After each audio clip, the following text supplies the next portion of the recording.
পাথরে বাঁধানো রাজপথ দিয়ে বাদুড় বাগান থেকে সংস্কৃত কলেজের দিকে হেঁটে যাচ্ছিলেন একজন খর্বকায় স্বাস্থ্যবান মানুষ।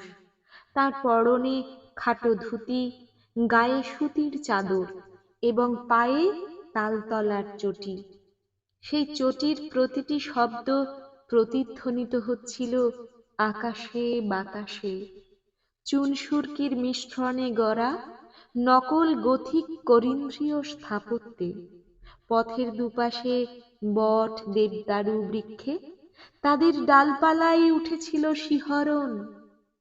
বাইজি বাড়ি থেকে রাত জেগে ফেরা নব্যধনিকের ল্যান্ডো তার গতি মন্থর করে আনছিল, আর মখমলের রুমালে মুখ আড়াল করছিল তার আরোহী।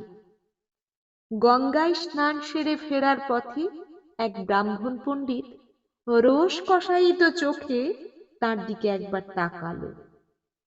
সেই চটির শব্দে সচকিত হয়ে গাছের ডালে অসময়ে ডেকে উঠল বসন্তের কোকিল।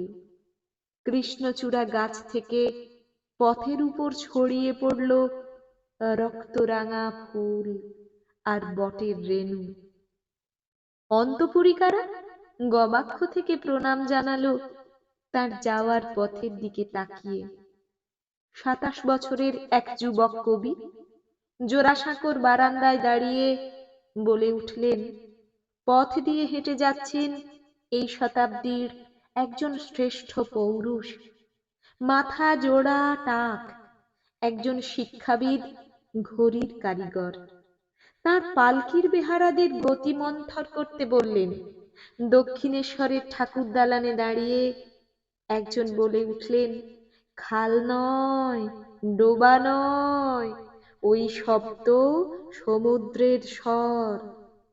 কাঁঠালপাড়ার ঋষি প্রতিম একজন ডেপুটি ম্যাজিস্ট্রেট তার কলম থামিয়ে উৎকর্ণ হয়ে রইলেন ওই চটির শব্দ শোনার জন্য।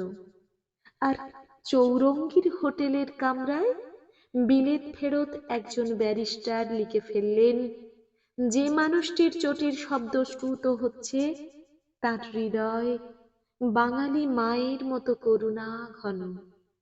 শ্রীরামপুরের কাগজে লেখা সেই কাগজ তিনি জানালা দিয়ে ভাসিয়ে দিলেন বসন্তের হাওয়ায় দক্ষিণ সমুদ্রের দিকে।